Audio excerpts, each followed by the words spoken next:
আসসালামু আলাইকুম। আমি মোহাম্মদ রহমতুল্লাহ, 37তম বিসিএস সাধারণ শিক্ষা, গাছবাড়িয়া সরকারি কলেজ, প্রভাষক গণিত বিভাগ। আজকে অনলাইন ক্লাসে সবাইকে স্বাগত। আশা করি যে যেখানে আছেন ভালো আছেন। কোভিড-19 এর এই মহামারীর সময়ে সবাই ঘরে থাকুন, সুস্থ থাকুন, উত্তম রূপে রোজা পালন করুন। আজকে আমি আলোচনা করব বিন্যাস এবং সমাবেশ নিয়ে। এই বিন্যাস এবং সমাবেশ খুবই গুরুত্বপূর্ণ একটা চ্যাপ্টার। বিসিএস যারা পরীক্ষা দেয় তাদের জন্য, আবার একাদশ দ্বাদশ যারা পড়ালেখা করেন তাদের জন্য খুবই গুরুত্বপূর্ণ। বিসিএস এ প্রিলিতে একটা প্রশ্ন অবশ্যই আসে এবং রিটেনে একটা প্রশ্ন আসে যার নাম্বার হচ্ছে 5 নাম্বার।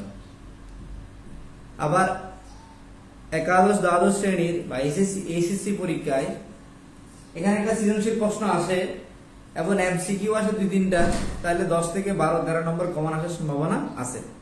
এই জন্য এই চ্যাপ্টার খুবই গুরুত্বপূর্ণ। কিন্তু এই চ্যাপ্টার ভালো করে না বোঝার কারণে ম্যাথগুলো করা অনেকের জন্য খুবই কঠিন হয়ে যায়। সে কি করে, বিন্যাসের জায়গায় সমাবেশ করে দেয়, সমাবেশের জায়গায় বিন্যাস করে দেয়। যদি আমি এই বিন্যাস এবং সমাবেশের বেসিক বিষয়টা বুঝতে পারি, তাহলে এখানে যত ম্যাথ আছে সব ম্যাথ করা খুবই সহজ।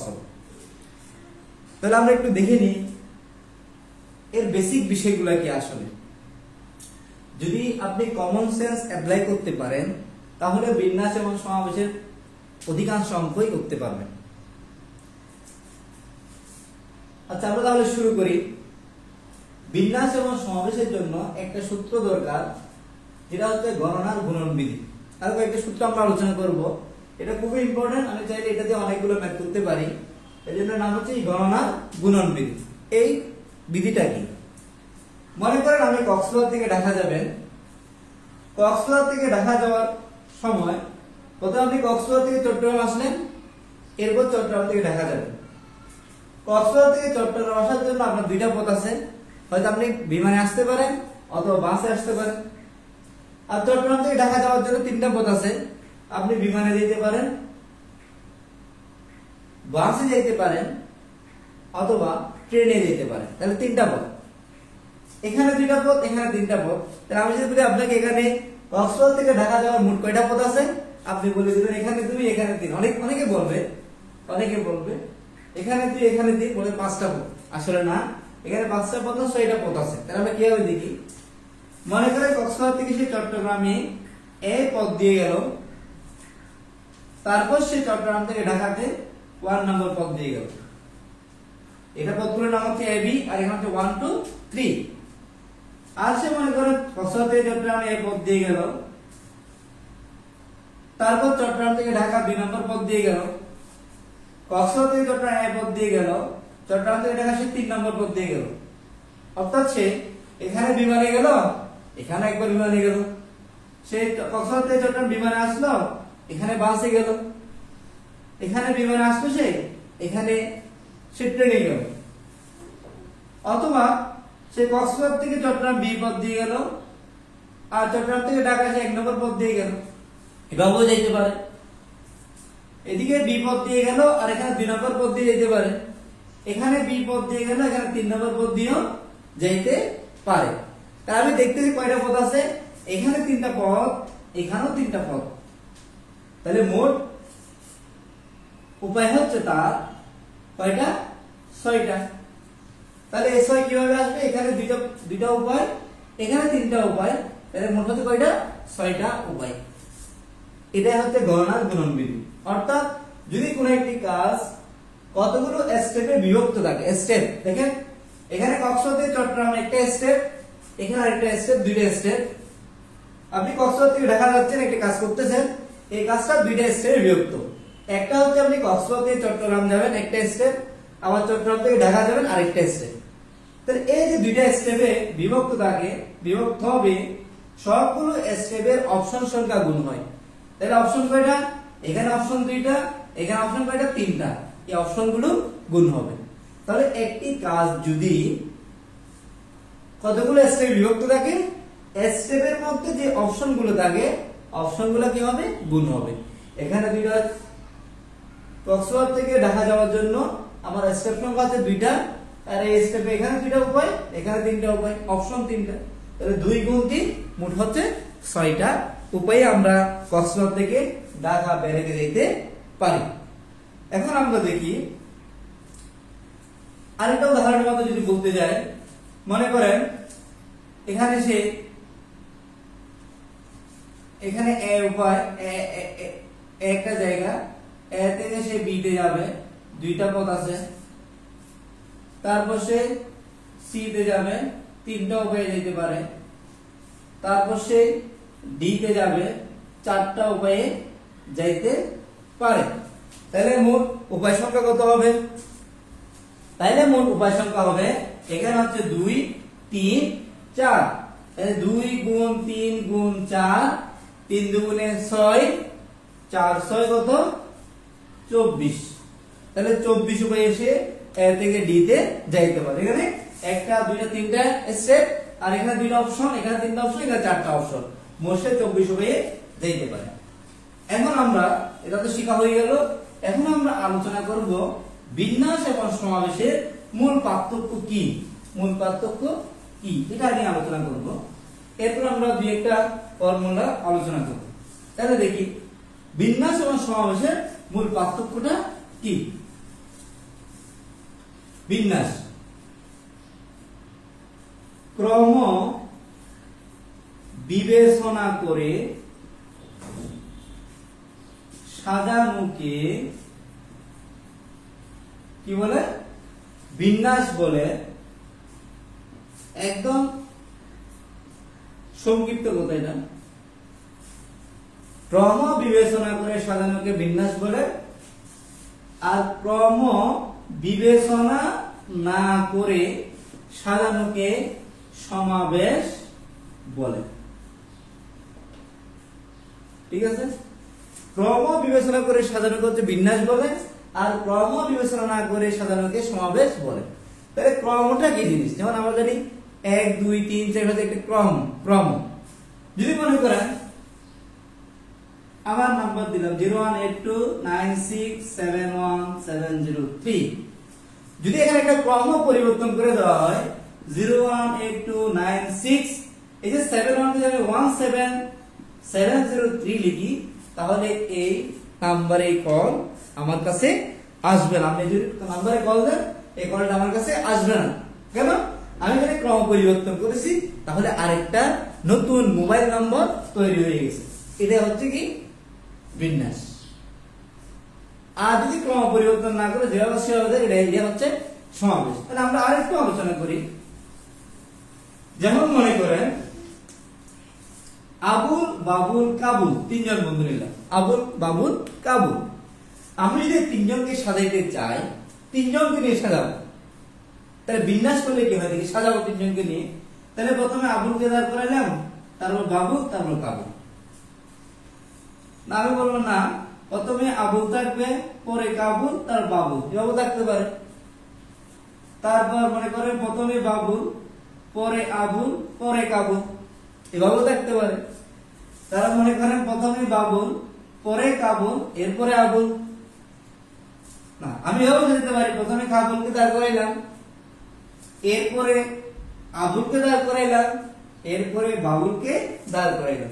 বুঝলেন না? আমি এভাবে দাঁড় করাইতে পারি, প্রথমে কাবুলকে, পরে বাবুলকে, পরে আবুলকে আমি দাঁড় করাইলাম। তাহলে কয়টা উপায় হচ্ছে এখানে? আমি যদি সাজাইতে চাই, এই যে ক্রম বিবেচনা করে, এখানে ক্রম বিবেচনা করা হচ্ছে। প্রথমে এ আছে, তারপর বি, তারপর সি, প্রথমে তারপর সি, তারপর বি, আবুল কাবুল বাবুল, এই যে অবস্থানের পরিবর্তন হচ্ছে, ক্রম বিবেচনা করতেছি আমি। তাহলে এখানে কয়টা? আমি 6 ভাবে সাজাইতে পারি। এটাই হচ্ছে বিন্যাস। 6 ভাবে কি সাজানো যাচ্ছে।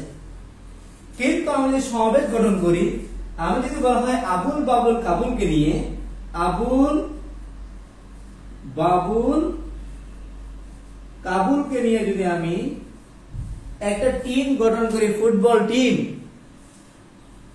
ফুটবল টিম যদি গঠন করি বা যে কোনো একটা টিম যদি গঠন করি, তাহলে প্রথমে আমি আবুলকে বসাইলাম, পরে বাবুলকে বসাইলাম, পরে কাবুলকে বসাইলাম। যে টিম গঠন হবে, যদি আমি প্রথমে আবুল পরে কাবুল আর বাবুলকে বসাই, ভিন্ন কোন টিম আসবে? কোন ভিন্ন টিম আসবে না, একই টিম। এটা টিমটা কি একই, তিনজনের তো একই, এখানে যে তিনজন আছে এখানেও যে তিনজন, তাহলে টিম হবে কয়টা? একটা। এই যেখানে ক্রম বিবেচনা করা হচ্ছে না, আগে পরে বসাইলে কিন্তু একই থাকতেছে, কিন্তু এখানে আগে পরে বসাইলে নতুন একটা অবস্থান হচ্ছে। আমি সাজাইতে পারতেছি, এই আগে এই পরে ওকে সাজানো যাচ্ছে। তাহলে যে সাজানোর উপায় ক্রম বিবেচনা করে, সেটাই হচ্ছে বিন্যাস। আর যখন ক্রম বিবেচনা করা হবে না, এখানে আগে পরে বসাইলে নতুন কোনো অবস্থান, নতুন কোনো টিম গঠন হচ্ছে না, তাহলে এখানে ক্রম বিবেচনা করা হচ্ছে না, তখন এটাকে বলা হবে সমাবেশ। তাহলে তিনজনকে নিয়ে যদি আমি বিন্যাস করতে যাই, তাহলে 6 ভাবে আমি সাজাইতে পারি, 6টা বিন্যাস হবে।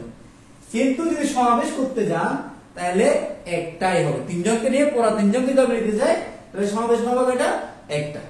এটাই হচ্ছে মূল পার্থক্য, ক্রম বিবেচনা করা আর ক্রম বিবেচনা না করা। আচ্ছা, এটা গেল। এখন আমরা বিন্যাস নিয়ে আলোচনা করব। প্রথমে আমরা বিন্যাস নিয়ে আলোচনা করব, আর সমাবেশ আমরা পরে আলোচনা করব। এই বিন্যাস এবং সমাবেশের মধ্যে কোনটা সমাবেশ করব কোনটা বিন্যাস করব প্রশ্ন থেকে বোঝার জন্য আমি সমাবেশের জন্য একটা স্লোগান শিখিয়ে দেব। ওই স্লোগান দিয়ে, ওই স্লোগানে যে শব্দগুলো থাকবে, ওই শব্দগুলো দেখলে সমাবেশ, আর এগুলো না দেখলে আমরা বিন্যাস করে দেব। এই স্লোগানটা আমরা পরে শিখাবো। আপাতত আমরা বিন্যাসে প্রথম একটা সূত্র শিখে নিই। এটা হচ্ছে 1 নম্বর সূত্র, ঠিক আছে?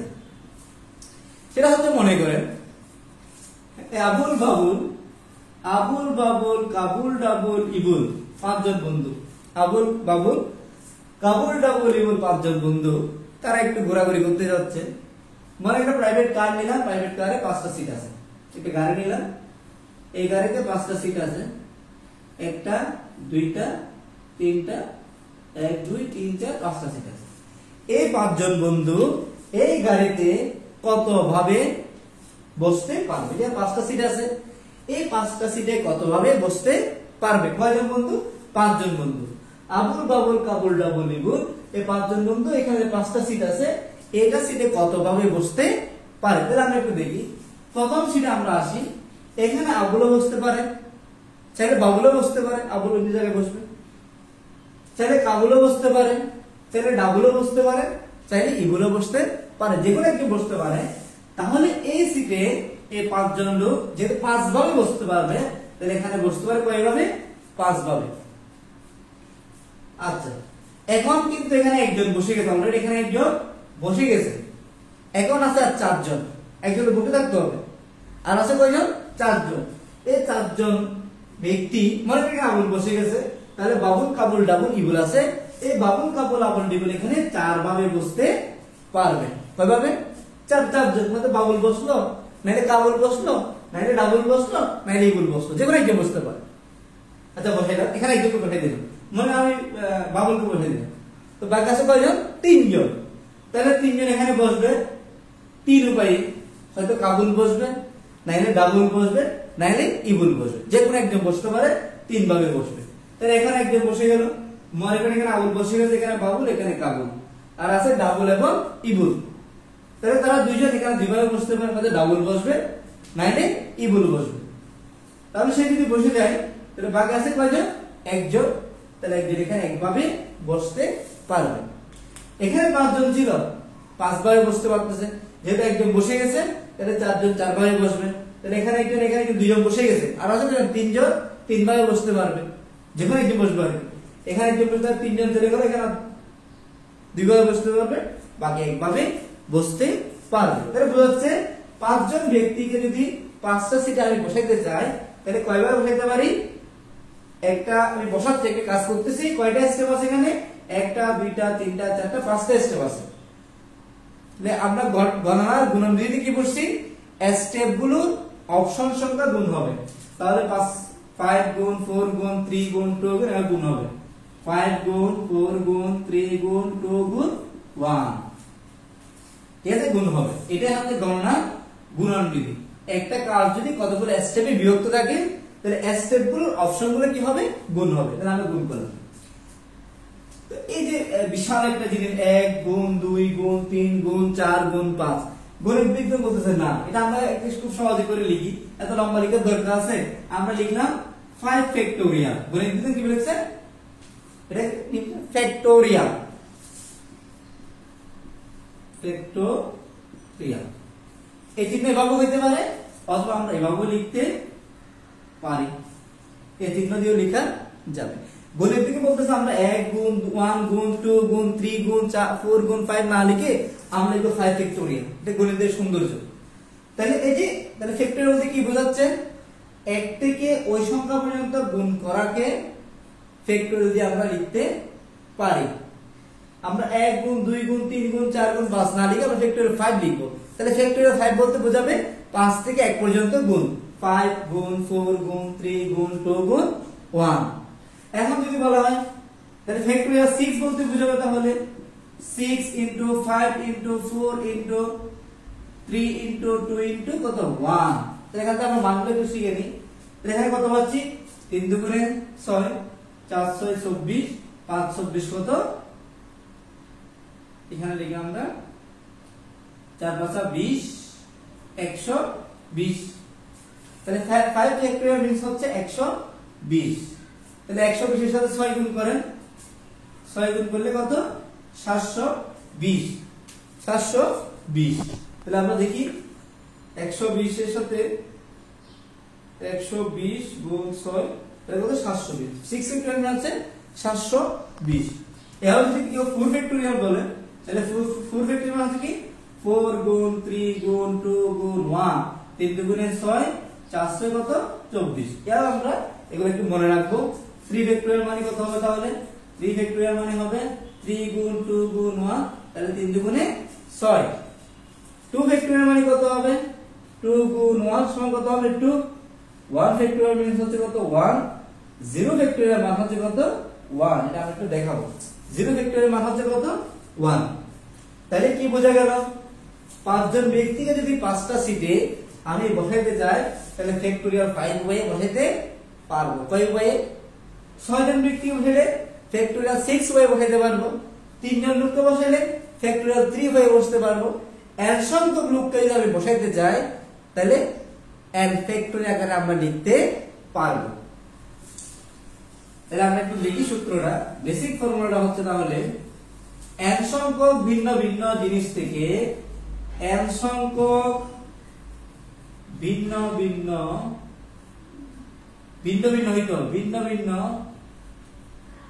জিনিস থেকে সবগুলিকে নিয়ে মোট বিন্যাস সংখ্যা কত হবে? কত হবে? n সংখ্যাতে 5টা নিলে 5 জনকে 5টা সিরিজে বসাতে যাবে, 5 জনকে আমি নিচ্ছি, 5 জন থেকে 5 জনকে নিচ্ছি, তাহলে ফ্যাক্টোরিয়াল 5 হয়ে বসানো যাবে। তাহলে 6 জন নিলে ফ্যাক্টোরিয়াল 6, 10 জন নিলে ফ্যাক্টোরিয়াল 10, যদি n জন নিই তাহলে ফ্যাক্টোরিয়াল n হবে। তাহলে এটা হচ্ছে 1 নম্বর সূত্র। n সংখ্যক ভিন্ন ভিন্ন জিনিস থেকে সবগুলিকে নিয়ে মোট বিন্যাস সংখ্যা হচ্ছে কি? n factorial. যদি 10টা জিনিস দেওয়া থাকে 10টা জিনিস থেকে সবগুলোকে নিতে পারবে, ভিন্ন ভিন্ন যদি হয় তাহলে ফ্যাক্টোরিয়াল 10 পেয়ে সাজানো যাবে বা বিন্যাস করা যাবে। তাহলে এখানে আমরা একটা বলি, একটা প্রশ্ন আমরা লিখে দিতে পারি। যদি বলা হয় ডটার, DAUGSTER, ডটার, এখানে মিল আছে? কোনো মিল নেই। 1 2 3 4 5 6 7 8, 8টা অক্ষর আছে, সবগুলো হচ্ছে ভিন্ন ভিন্ন। কয়টা অক্ষর এখানে? 8টা অক্ষর আছে, সবগুলো ভিন্ন ভিন্ন। এই 8টা অক্ষর থেকে সবগুলোকে নিয়ে কত উপায়ে সাজানো যাবে? প্রশ্ন কি? ডটার শব্দটি থেকে সবগুলি অক্ষরকে নিয়ে কত উপায়ে সাজানো যায় বা কতটি শব্দ গঠন করা যায়। তাহলে আমরা লিখতে পারবো কি? শর্টকাটে আমি লিখতেছি, আমরা সুন্দর করে লিখবেন। কয়টা? 1টা 2টা 3টা 4টা 5টা 6টা 7টা 8টা। তাহলে ফ্যাক্টোরিয়াল 8 উপায়ে সাজানো যাবে। ফ্যাক্টোরিয়াল 8 উপায়ে সাজানো যাবে। তাহলে ফ্যাক্টোরিয়াল 8 মানে হচ্ছে কি আমরা গুণ করব 8 গুণ 7 ইয়ার করে 6 গুণ 5 গুণ 4 গুণ 3 গুণ 2 গুণ 1। যারা তো ক্যালকুলেটর একাদশ দ্বাদশ শ্রেণীর শিক্ষার্থীরা ক্যালকুলেটর ইউজ করে বের করবে,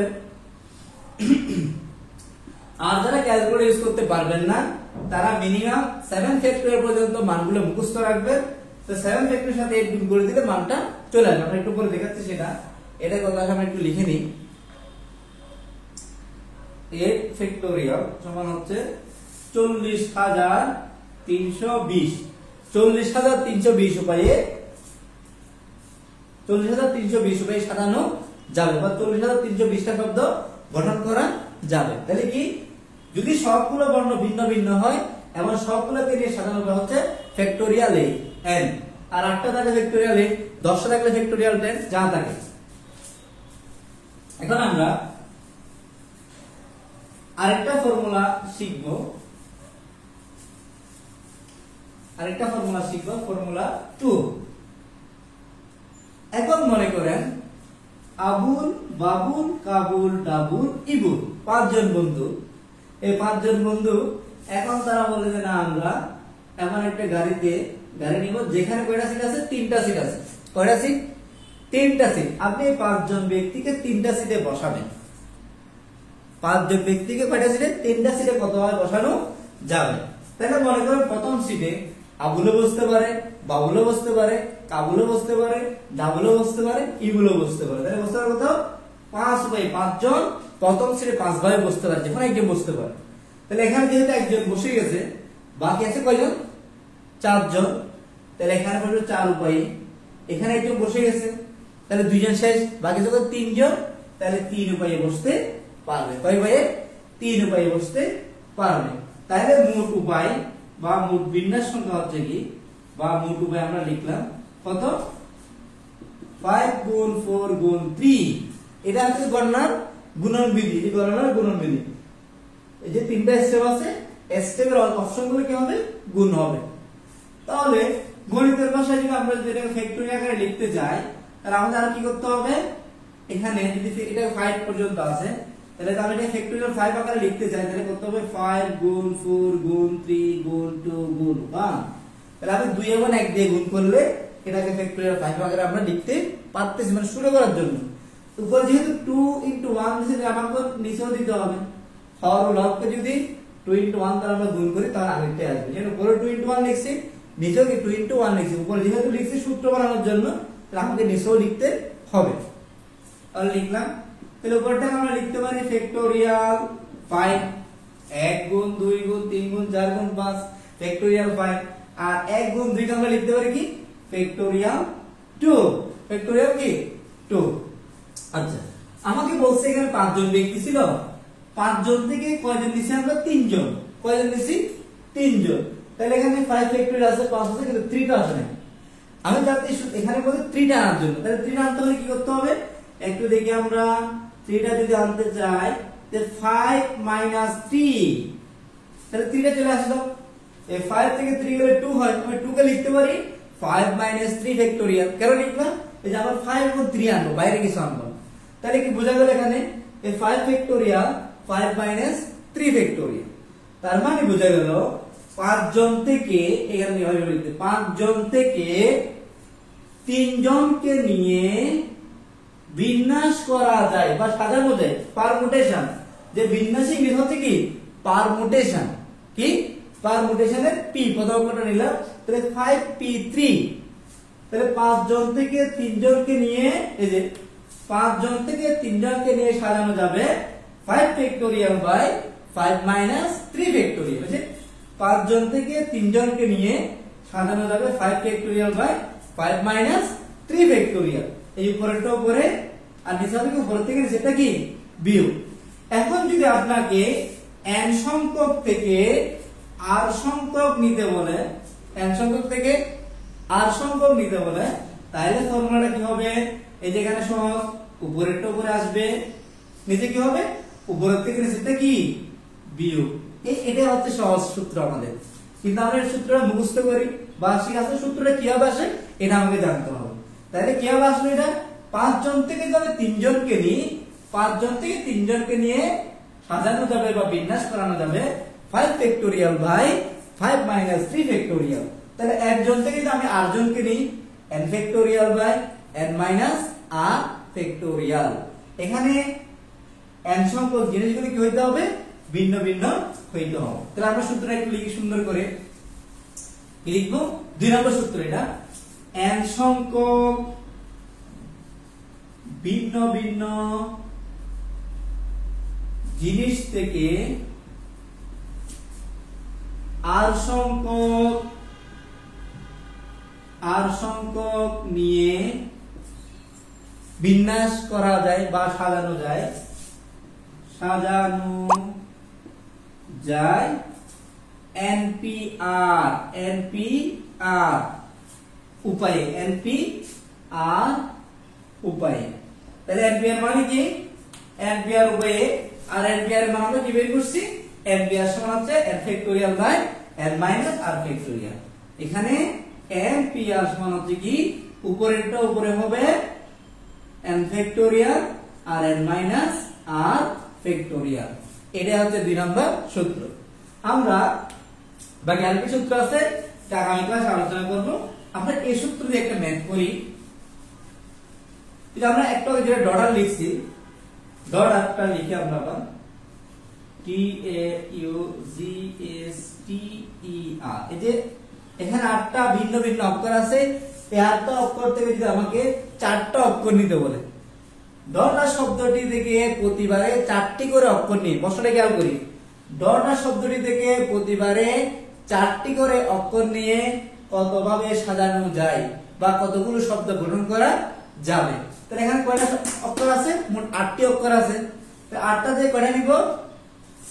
এখানে লিখব আমরা হবে অক্ষর সংখ্যা কয়টি? 8টি। তাহলে 8টি থেকে প্রতিবারে 4টি করে নিই। 8টি থেকে প্রতিবারে 4টি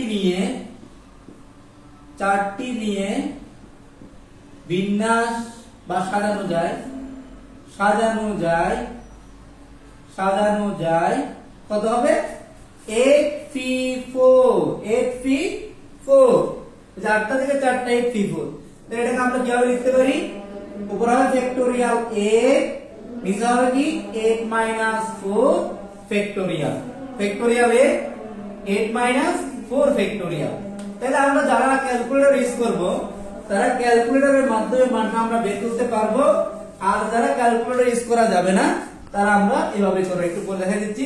তাহলে 8 ক্যালকুলেটর আছে এগুলো P4, তাহলে তার মধ্যে 1680 1680 যে 1680 আপনি ক্যালকুলেটর ইউজ করে করতে পারবেন। আর যদি ক্যালকুলেটর ইউজ করতে না পারেন তাহলে এভাবে করতে হবে। কি উপরে পাচ্ছি কত? 8p4 সমান ফ্যাক্টোরিয়াল 8 মাইনাস 4 ফ্যাক্টোরিয়াল। তাহলে আমরা পাচ্ছি এখানে 8 থেকে 4 গেলে 4 ফ্যাক্টোরিয়াল, উপরে হচ্ছে কত? 8 ফ্যাক্টোরিয়াল। তাহলে আমরা 8 ফ্যাক্টোরিয়ালকে লিখতে পারি 8 গুণ 7 গুণ 6 গুণ 5 গুণ 4 ফ্যাক্টোরিয়াল। এটা একটু দেখা যাচ্ছে কিভাবে হয়। তাহলে এটা যদি চলে যায় বাইগুলো গুণ করলে আমরা কি হবে? 1680 পেয়ে যাব। 1680 পেয়ে যাব। একটু দেখাই আমরা এটা কিভাবে লিখতে পারি। মনে করেন এটা তো শেষ। মনে করেন আমরা যে লিখছিলাম ফ্যাক্টোরিয়াল 7 মানে হচ্ছে 7 into 6 into 5 into 4 into 3 into 2 into 1, ঠিক আছে। আবার ফ্যাক্টোরিয়াল 6 ইকুয়াল আমরা লিখতে পারি factorial 6 into 5 into 4 into 3 into 2 into 1। আর যে ফ্যাক্টোরিয়াল 5 লিখি 5 into 4 into 3 into 2 into 1, ঠিক আছে না? ঠিক আছে। তাহলে আমরা আরো দেখি ফ্যাক্টোরিয়াল 4 বললে আমরা লিখতে পারি 4 into 3 into 2 into 1। একটু খেয়াল করে এবার এখানে দেখেন যে ফ্যাক্টোরিয়াল 5, এখানে আরেকটা ফর্মুলা আমি শিখে দিতেছি। এই ফ্যাক্টোরিয়াল 5 কে আমরা লিখতে পারতেছি এই যে 5 ইনটু এটা, তাহলে এটা সমান আমরা জানি কত 4 ফ্যাক্টোরিয়াল না, এটা সমান আমরা কি জানি 4 ফ্যাক্টোরিয়াল জানি, তাহলে আমরা এটাকে লিখতে পারি 5 ইনটু 4 ফ্যাক্টোরিয়াল। ঠিক আছে, আরেকটা জিনিস আমরা দেখি এখানে 6 ফ্যাক্টোরিয়ালটা দেখি, 6 ফ্যাক্টোরিয়াল আমরা দেখি এই যে 6 ইনটু 1, তাহলে এখানে 1 থেকে 5 এর মান হচ্ছে কত 5 ফ্যাক্টোরিয়াল, তাহলে আমরা লিখতে পারি 6 ইনটু 5 ফ্যাক্টোরিয়াল, 6 ইনটু 5 ফ্যাক্টোরিয়াল। তার মানে বোঝা যাচ্ছে যদি কোন একটা সংখ্যার উপর মনে করেন n ফ্যাক্টোরিয়াল, তাহলে আমরা যদি এটাকে বাইরে আনতে চাই তাহলে তার থেকে এক কমের উপর কি হবে ফ্যাক্টোরিয়াল হবে। এই যে 6 ফ্যাক্টোরিয়াল, 6 ফ্যাক্টোরিয়াল আমি ফ্যাক্টোরিয়াল মুক্ত লিখতে চাই তাহলে তার থেকে এক কমের উপর কি হবে ফ্যাক্টোরিয়াল হবে। 6 ফ্যাক্টোরিয়াল সমান লিখতে পারতেছি 6 ইনটু 5 ফ্যাক্টোরিয়াল, 6 ইনটু 5 ফ্যাক্টোরিয়াল। তাহলে আমরা n ফ্যাক্টোরিয়ালকে লিখতে পারি n into n minus 1 factorial, এক কম 6 ফ্যাক্টোরিয়াল যে 5 ফ্যাক্টোরিয়াল হচ্ছে 5 ইনটু 4 ফ্যাক্টোরিয়াল, এই যে দেখাইলাম কিভাবে আসে। ঠিক তো আমরা লিখি n ফ্যাক্টোরিয়াল সমান n into n minus 1 factorial. তাহলে এটা আরেকটা ফর্মুলা, কোন একটা যদি ফ্যাক্টোরিয়াল থাকে তাকে বাইরে আনতে চাইলে তার থেকে এক কমের উপর কি হবে ফ্যাক্টোরিয়াল হবে। তাহলে যে আমরা একটু আগে যেটা লিখলাম, যারা বিশেষ পরীক্ষার্থী তারা অন্তত 7 ফ্যাক্টোরিয়াল পর্যন্ত মানগুলো মুখস্থ করে নেবেন, যে 5 ফ্যাক্টোরিয়াল কত